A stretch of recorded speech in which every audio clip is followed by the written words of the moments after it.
The views and opinions expressed on this podcast are those of Kevin Jordan or his guests. These gardening tips and suggestions may work for you, as well as those from alternative sources. When using any garden products or tools, read and follow all label directions. And learn how to make your yard summer strong at bewatersmart.info. The Green Acres Garden Podcast is the podcast dedicated to helping gardeners hone their growing skills while we celebrate our love of plants. So whether you're new to growing or a seasoned gardener, you're sure to learn something new. Join the fun as we have conversations with world-class growers, passionate green thumbs, and professional garden experts from Green Acres Nursery and Supply. Listen every week. We'll answer questions you didn't know you had. Hello again, everybody. It's grow time. Welcome to the show. This is the Green Acres Garden Podcast. My name is Kevin Jordan, the Garden Dude, back in studio to talk plants. We have a great episode this week. I've been so busy out in my garden. We have an amazing guest, a fourth-generation farmer, cultivator extraordinaire. I'm going to call him the Citrus Kid. But until we get to our guest, we got to say hello to Austin, the ace of audio. He's the Al Borland to my Tim Allen. How's it going there, Austin? Hello, and welcome back to the show, all of our listeners. I like the home improvement reference. AB, Al Borland, Austin Blank. I'm sensing a conspiracy. Okay. Just going to say. So we're talking about citrus this week, and you were just telling me that you think citrus is what, the best of all time? It might be the number one landscape plant for the home gardener. I don't want to oversell it, but honestly, for what you get, square foot for square foot, the money, time, effort, energy put in, and what you get out, it might be unmatched. We've been talking tomatoes a lot. I love tomatoes, don't get me wrong, but they're an annual here, so they have to come in and come out. We've got our roses. I love a good rose. I don't eat roses. They're beautiful. I have a patch right now. I'll have to bring you some blossoms, Austin.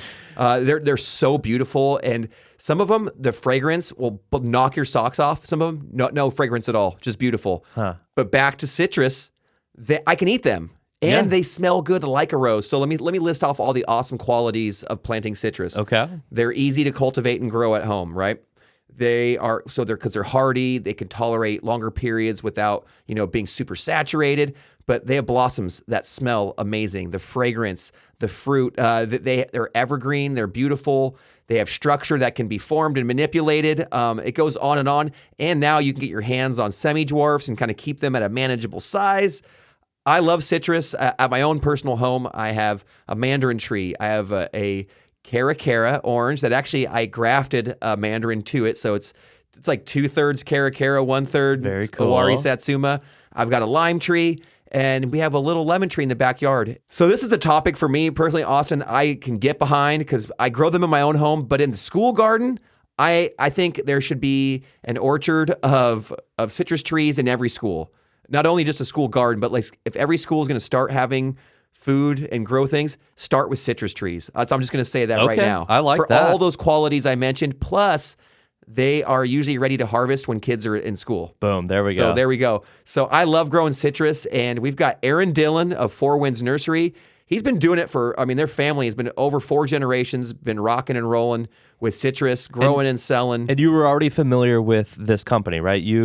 I've have some of their trees. I've eaten their fruit. I've grown their trees, and I love them. It's a great tree and great fruit to grow. They've been productive and healthy for us. Awesome. All right. And I love it. You can personally attest to it. For sure. And they're delicious. Awesome. We've eaten so much fruit. This last winter alone with my students. Yeah. From the mandarins, the blood oranges, this navel orange tree. I'm telling you, Austin, so much. We're moving weight, buddy. We're eating just so much fruit.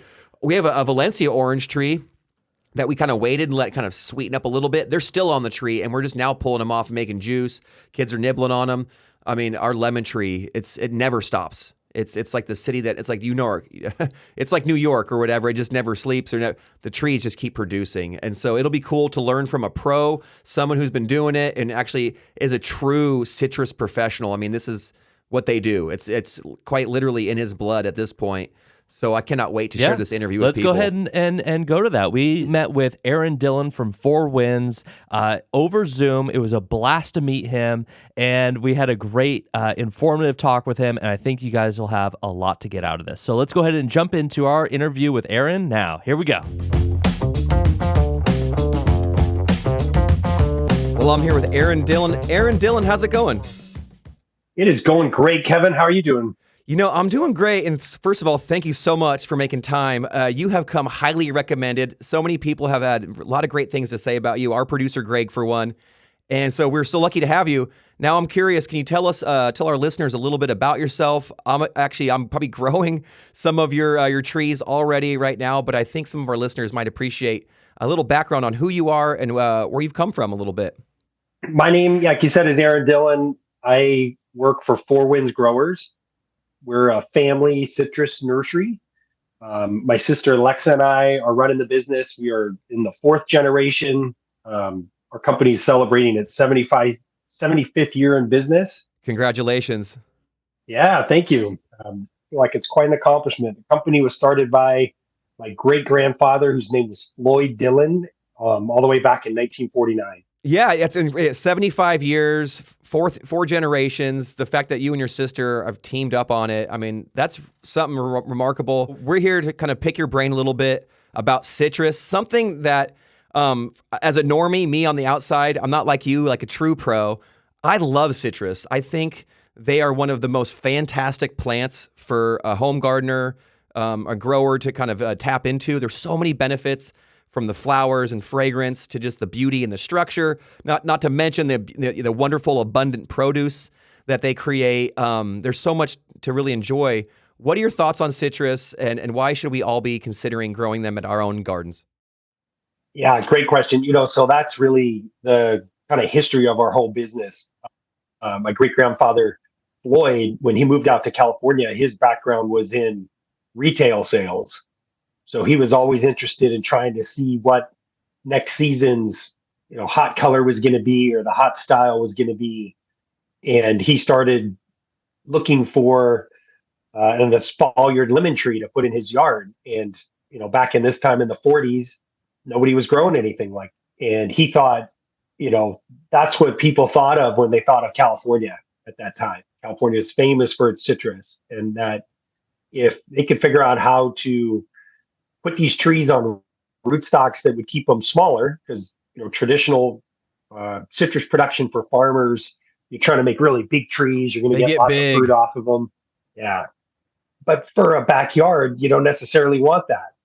And he thought, man, if we could figure out how to make this work, we'd create this kind of ideal product that you just described. That joy of being able to walk out of your front door and pick that orange tree. He thought people would just be irresistible. Well, he was right, because I'm one of those people, and I'm hooked on it. I have one of your trees right outside my front door. I've got one in my back. Actually, I have several of yours out front of my house right now, and at our school, it is dotted with Four Winds citrus. So I think he was certainly onto something, which is pretty cool because I can never plan more than about 5 minutes ahead. It's nice that he was thinking around the corner. I love that. Well, I think he had a vision, but I think it's taken a long time to kind of realize that vision. They've certainly, like I mentioned, his initial approach was to try to grow espalier trees, right? So these things that are trained kind of in a real open shape, kind of like just espaliered across a wall or across a fence. And they found that it takes a long time to train those espalier trees. It takes years, and my grandfather, Don Sr., when he came back to the business, he realized they could put things in 1 gallon cans, and back in the 50s, the cans were metal cans, total different kind of production, but they can make these smaller trees a lot faster than they can make these, big espalier trees. So that part of it's kind of changed a little bit, but, going back to your question about sort of why we can do this, part of it's just our climate here in California. We're so fortunate that we live in a Mediterranean climate. We've got warm summers and cool winters, but we don't get those hard freezes. We don't get the heavy snow in most of the state. So it's a really ideal climate to be able to grow citrus. How many varieties right now would you say you're working on, as far as either ones that are available or ones that maybe will be available? So currently we produce 82 varieties of citrus. Woo, yikes. Yes. That's exciting. I don't know. We kind of debate the list. That is definitely part of our niche, is to grow some of the more rare varieties that you can't find commercially. Yeah, I was looking on your list, and I have a blood orange in our school orchard, and I thought we were pretty cool. And then I look on your list, and there's like at least 5 different blood orange varieties on your website. Yeah, I mean the citrus as a kind of a plant species is like very precocious, and you get lots of natural hybrids and crosses or mutations. So there's a lot of variety within the citrus genre, so to speak, and they're always coming out with new things. And I think that's part of the fun. We get to.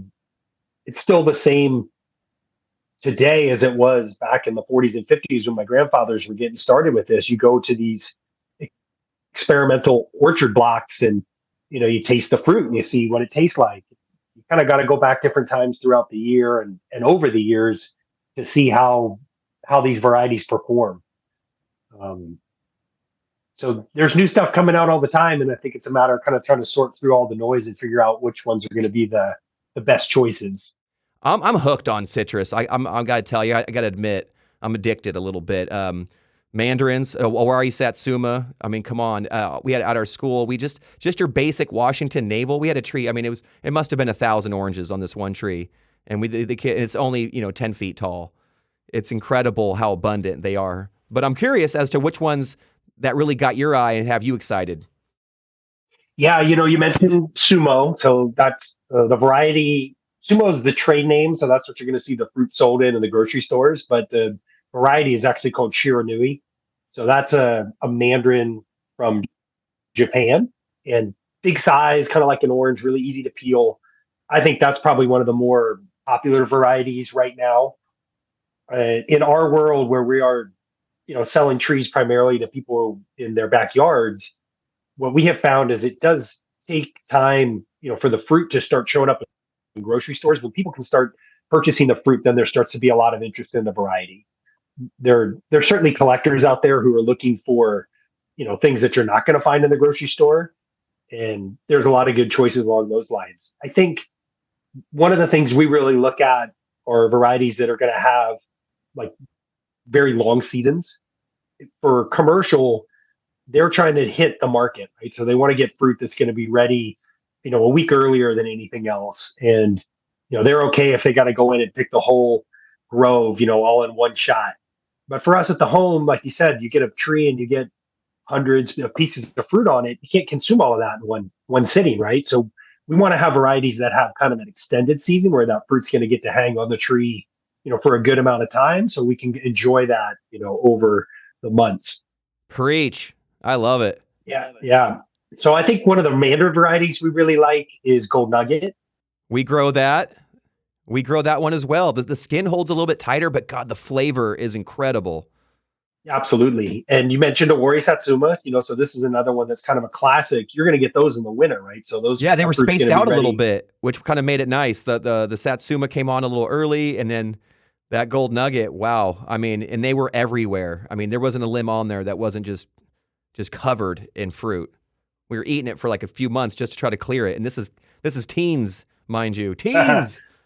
Love it. Love that. Yeah, I think that's the kind of thing that we're looking for. So a lot of the variety development right now that's happening out there is, kind of commercially oriented. And I think that Sumo or Shiranui is a really good piece of fruit. It's kind of a little tricky to grow. The trees kind of can suffer from some sunburn, but it is a really incredible piece of fruit. Seedless, big, easy to peel. So we're certainly excited about that one. And then you mentioned finger limes. So we in California only have one selection of finger lime right now. They call it a red pulp finger lime. The skin is kind of red, but the pulp inside is kind of clear. Maybe get a little bit of touch of pink into it. But they have about 10 or 12 new finger lime varieties. So these are like the really colorful ones: bright green, bright orange, orange, red like a blood orange inside. And we're expecting that they'll get released from the quarantine cleanup process here within the next 2 years. So I think that's one that I have on my radar that I'm pretty excited about. Love it. Well, thanks for sharing. I'm really excited about that too. It's kind of fun to see. There's always something new with plants, and I think citrus are one of those plants that kind of lead the way. Where every time I look, there's something unique, and I've really been enjoying the Cara Cara at our house. We're growing that one, and it's real sweet, not too acidic, and very productive as well. So I'm loving it. Now I'm curious, you're a professional. You guys have been doing it for 4 generations. In those 4 generations, and for you in your lifetime, what have you learned are some of the best practices that maybe can translate to some of our listeners who are home gardeners and home growers? Yeah, that's a great question. So I think the big thing with citrus is that you have to have a little bit of consistency with how you approach taking care of them. They, my grandfather had this saying, and I think it was really wise, is that citrus can benefit from a little bit of purposeful neglect, meaning that they don't like to be, they don't like their feet to be wet. They don't like to get watered all the time, right? You want to kind of give them a heavy soak and then let them dry out in between waterings. So we find that sometimes people, you know, will love on their tree a little bit too much and water it too much, and maybe kind of stress out, and letting them sort of do their thing is really important. They're heavy feeders, so you got to make sure you have a regular fertilizing routine with your citrus. And I think the other tip that I would say is you got to really look for those periods when we have flush. So in California, we get flush twice a year. You're typically going to get a flush in the spring, and then you're going to get another flush at the end of the summer, beginning of the fall. So those periods when the tree is flushing and you have that soft new growth at the tip, that's when they're going to be kind of most susceptible to any kind of pest or disease pressures that are going to start to come in. So when you're in those periods of flush, you want to be really keeping a diligent eye on your trees and making sure you don't have any bugs or anything starting to appear. And if you do, then you can start taking some of those steps to control them. That's great advice. What do you think when it comes to pruning are some of the do's and don'ts, things to avoid, things to kind of consider when it comes to citrus? I know they're kind of their own beast when it comes to the fruit tree realm. Yep. I think the big thing with pruning, and this again gets back to kind of these periods of flush. We have had some experience with this pest that's called a leaf miner, citrus leaf miner. So it's a little moth and it lays eggs in new flesh, and you get this little larva that it comes out in the back of the leaf, and it'll like really tear up the growth and kind of makes it look really bad. Usually it doesn't kill the tree, but cosmetically, kind of can be jarring. And so the thing about that is, as relates to pruning, is that you want to do your pruning early in the season. So we want to avoid any periods of extreme temperature. So we don't want to do it in the winter when it's really cold, and you don't want to do it in the summer when it's really hot. Because every time you go to prune the tree, you're going to get flush, new growth that's going to come out.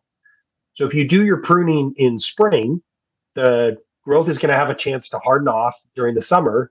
And then come fall, when that leaf miner population has had time to build its numbers up all through the summer, growth is going to be hardened off. So you're not going to get damage. Where if you prune your tree in the summer or in the fall, like going into fall, you get a bunch of flush at that time, and there's a lot of leaf miner around. That's when you get the most damage. So we really recommend, if you're going to prune your citrus, and they're not like apple trees or cherry trees or something where you have to prune them every year and you only get fruit on new wood. When you prune citrus, you're just pruning to shape, control size, remove dead growth, that kind of thing. So you want to do it typically in about March, once we've kind of passed our threat of any kind of frost. I think the thing about citrus too is they can tolerate really heavy pruning. So I use my mom as an example. She has some Meyer lemons. So she wants to keep the tree below like the height of her kitchen window. So every spring she'll cut the thing back to where it's just completely like the frame of the tree, no branching at all. And it looks really jarring. She doesn't have to do it every year, but every couple of years, because she really wants to control that size. And the tree will just kind of flush itself back out and regrow. So citrus can tolerate, a pretty heavy prune if you need to get in there and do it. But kind of back to where I started, if you're able to do it consistently and you do a nice little light pruning every year and keep the size the way you want it, then, the citrus is going to respond really well. Awesome. When it comes to growing citrus, what are the most challenging and kind of serious considerations that we should be thinking about? I think, it's a good question. So I think when we're providing customer service to people with their trees, the biggest things we run into is that they tend to overwater them. So again, citrus don't like to have wet feet. They're going to want to go a little bit of time in between waterings. And then the other thing is that they typically don't fertilize them. Um, if you have trees in containers or growing them in pots, they the fertilizer kind of leaches through that container, pretty quickly. So for citrus in containers, feed weekly. So very light strength fertilizer, but you apply it every week for your containerized citrus throughout the growing season. And that's going to really, really benefit those trees. And then the other thing is that, going forward in California for citriculture production, this pest that we're dealing with here called the Asian citrus psyllid. I was just going to ask you, I want to get the deets. I know a couple summers back, it was chaos in the industries and, the citrus, was it the citrus greening? Can you tell us a little bit about what was going on and this crazy little creature? Yeah, it's still going on. It is a really, really big deal for citrus. So the bug is called the Asian citrus psyllid, tiny little bug about the size of an aphid, and it can spread a bacterial disease called Huanglong Bing, HLB, or citrus greening is what it's also known by. They don't really call it citrus greening too much because green with citrus is kind of what you want, right? Like green leaves and that kind of thing. So they were worried that citrus greening had too much of It's too a positive connotation. Yeah. Yep. Okay. So they're trying to just call it HLB. And excuse me, the HLB is a bacteria. And once a tree becomes infected with this bacteria, it affects the phloem. So it inhibits the plant's ability to pull water and nutrients up through the system. And the tree declines and eventually dies. And there's no cure for it. This bug got loose in Florida in 2005, spread all across the whole state, and has just completely decimated the citrus industry in Florida. So in California, in 2009, the nurseries got together and mandated that at the nursery level, we'd have to produce our trees, so our mother trees and our increase blocks, all the source material we're using for propagation had to be grown inside of insect-resistant greenhouses. So we want to make sure that the bug doesn't have a chance to infect our production stock, because if the sources we're using to make the trees are infected, and then all the stock we would produce could potentially be infected. If we, as a nursery, unknowingly are shipping infected stock all over the place, the disease can just spread like wildfire. So that's kind of the first step. We've got clean nursery stock in California, which is a huge advantage. And then basically all you can really do is try to control the psyllid. It's going to lay its eggs and be active on new flesh. So we're pretty lucky in, let's say, the northern part of the state, kind of the Central Valley, moving up into the Sacramento area, the Bay Area, where we get cooler winters. So it's going to tend to really regulate the flushing with citrus. And so we haven't seen the psyllid have a very good, it hasn't done really well to get itself established in these areas. But in Southern California, south of the Grapevine, so LA, Orange County, San Diego, there's a lot of psyllids and there's a lot of this infection. So the big thing that people have to be really careful about is moving trees around, because that's how this thing can get transported. I think this psyllid has probably become, the biggest thing for us in our world in, say, the last 10 years. We used to have growing locations in Fremont and in Winters, different parts of California. They were outdoor growing grounds. And we've since had to close those locations and move all the production, into these greenhouses that are going to be screened off where the pest can't come. Smart. Aaron, I'm curious, is there anything that myself, our listeners, just a normal person out there, gardener, grower, what can we do to kind of support, just creating a healthy environment for our fruit trees and kind of keeping an eye out for this pesky little creature? Well, Kevin, you said it, the first thing that everybody can do is keep an eye out. So, and that's kind of all gets back to where we first started this conversation, about how to have success with citrus in your yard.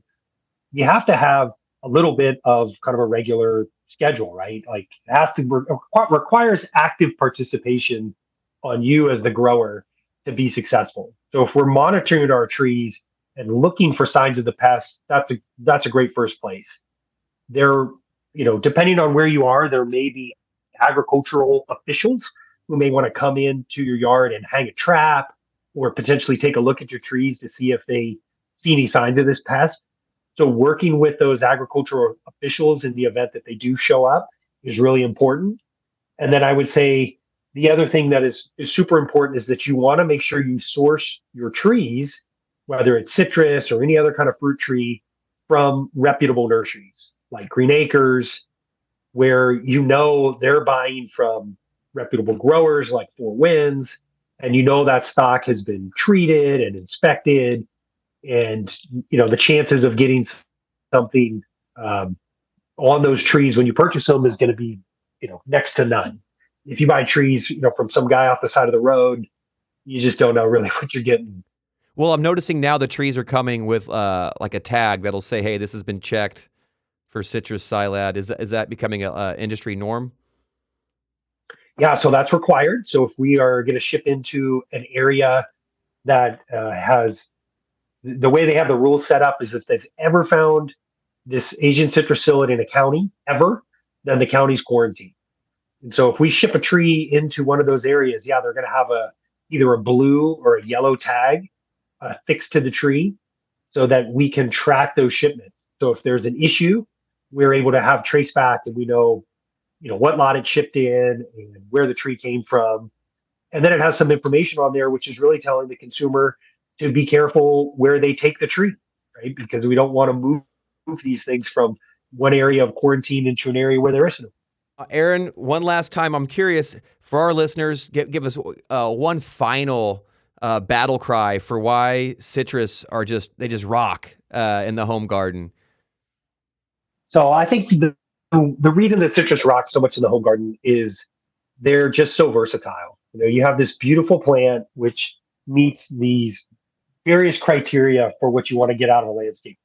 You've got beautiful form, right? You can kind of train these trees the way you want. Great foliage. They're going to be green all year round, as long as you're giving them their fertilizer. And they flower. And when citrus blooms, it's really incredible scent. The bees love it. And finally, you're going to get that fruit. And there really is nothing like the flavor of that orange or that mandarin that you pick directly off the tree. And I think the thing about it, like we sort of take some of this stuff for granted because of where we live, right? And I think one of the most interesting things that I've learned in my time here at Four Winds is, the customers that we have that are all over the country.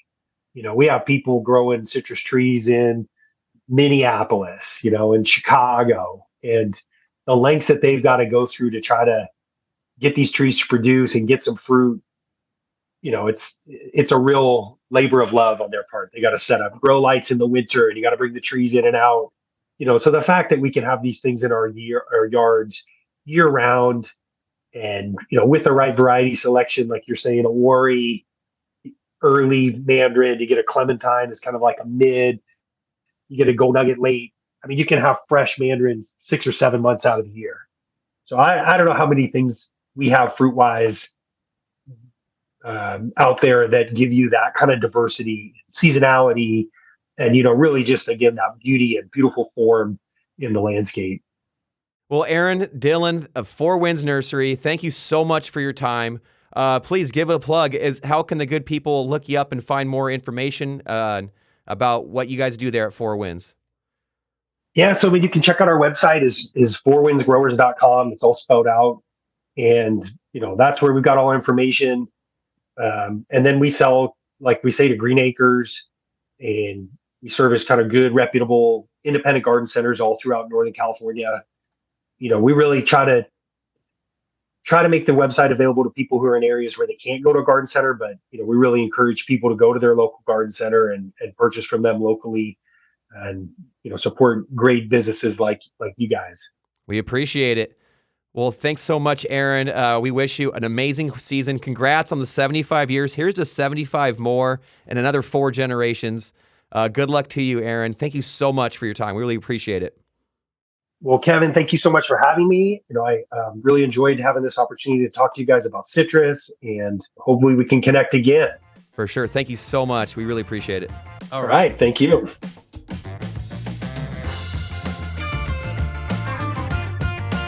All right, we are back from our interview. Thank you so much, Aaron, for joining us on the show. Kevin, go ahead and take us out. Well, thank you, Aaron. Thank you, Four Winds Growers. And here's a congrats to you. And here's to another 75 years of awesome growing. And thank you to our listeners for showing up every week. We love, honestly, I love doing this. It's a big joy for us. And I have had an amazing week out in my garden. I actually wanted to start with the harvest report. But here, before I end it, can I add it in, Austin? Yeah, go, Ken. Harvest report right now. We're pulling out garlic. We got basil in, but we're actually eating lemons. We're eating oranges. We're eating garlic, blueberries, strawberries, blackberries, raspberries, and we're looking forward to those tomatoes. I think our first tomatoes coming out anytime now, any day now. Tomato That's report. exciting. It'll be a sun gold. It's pretty close. Okay, cool. But until next week, garden friends, please get out in that garden, have some fun, cultivate yourself, cultivate some joy, cultivate some happiness for yourself and those around you, and come back next week for more garden adventures. Until then, garden friends, happy gardening to you all, and please never stop growing. Citrus.